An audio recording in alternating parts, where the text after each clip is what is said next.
Bismillahirrahmanirrahim. Assalamualaikum warahmatullahi wabarakatuh. Alhamdulillahirabbil alamin. Allahumma shalli wa sallim ala sayyidina Muhammad wa ala ali sayyidina Muhammad wa barik wasallim.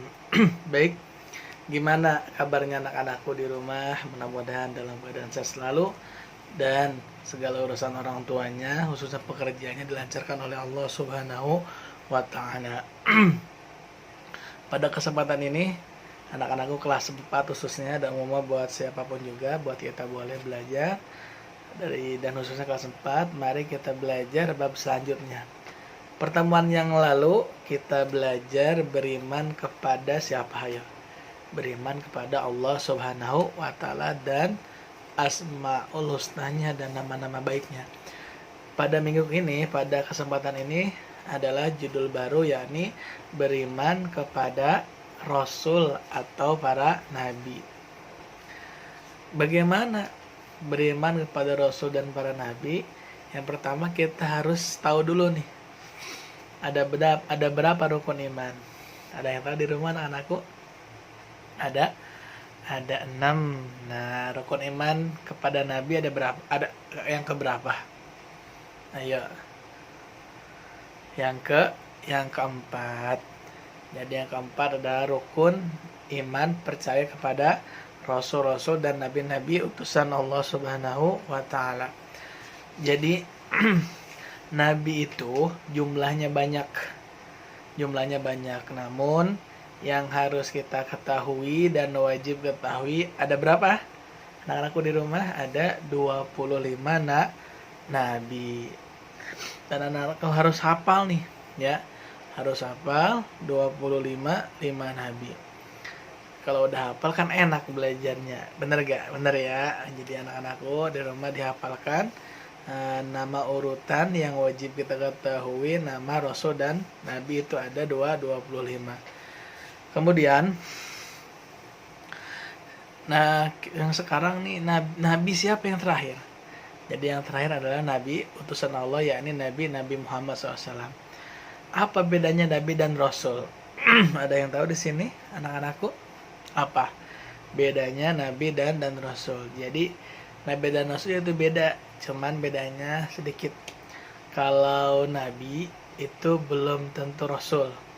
Kalau rasul pasti itu nabi. Maksudnya gimana?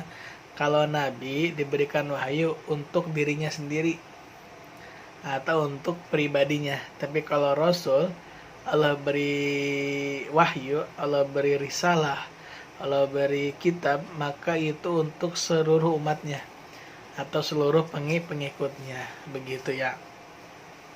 Kemudian sifat apa saja yang terdapat pada nabi? Ayo anak-anakku, masih ingat sifat apa saja yang terdapat pada nabi? Jadi sifat-sifat nabi yang pertama wajibnya adalah kepada nabi, yaitu Patonah itu artinya cerdas. Jadi nabi itu harus cerdas. Masa nabi sebaliknya ya, naudzubillah min dzalik. Yang kedua adalah amanah. Jadi amanah dapat dipercaya. Yang ketiga adalah sidik, benar, jujur. Yang keempat adalah tablik, yakni mampu menyampaikan dakwah. Kemudian sifat mustahilnya.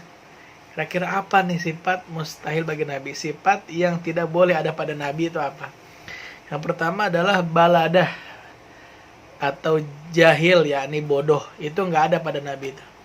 Nggak boleh ada pada nabi. Yang kedua adalah khianat, ingkar janji. Jadi nabi nggak ada sifat ingkar janji. Yang ketiga adalah kizib atau kazab, yaitu berbohong. Nggak ada nabi yang berbohong. Nabi itu benar semuanya.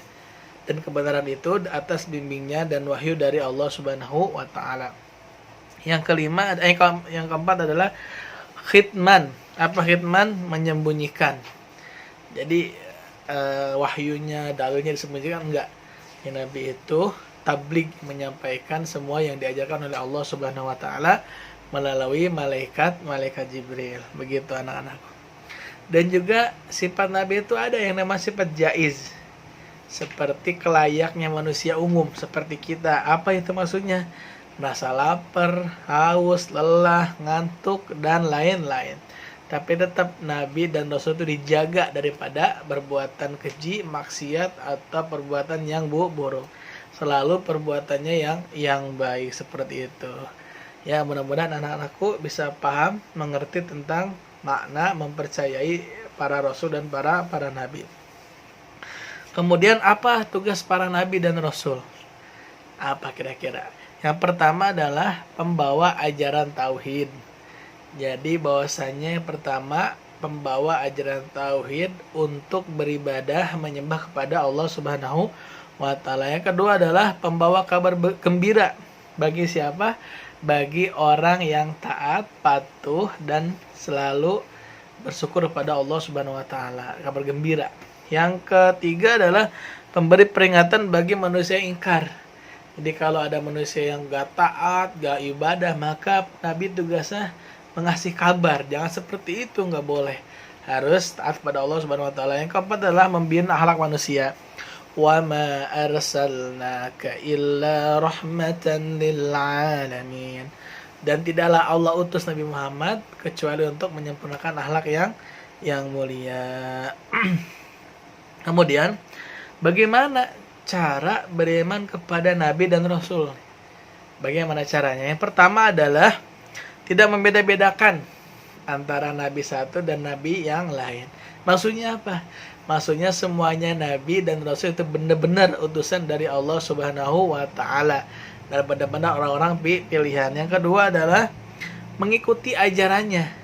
Patuh terhadap ajarannya yang telah diajarkan. Begitu, Dede. Yang terakhir adalah meyakini bahwa Nabi Muhammad adalah Nabi yang terakhir. Jadi Nabi yang terakhir adalah Nabi Muhammad SAW. Jadi sekarang kita adalah sebagai umat Nabi Muhammad yang terakhir. Mungkin dari Bapak cukup sekian. Mudah-mudahan adik-adikku di rumah yang nonton video ini dapat memahami dan bisa paham.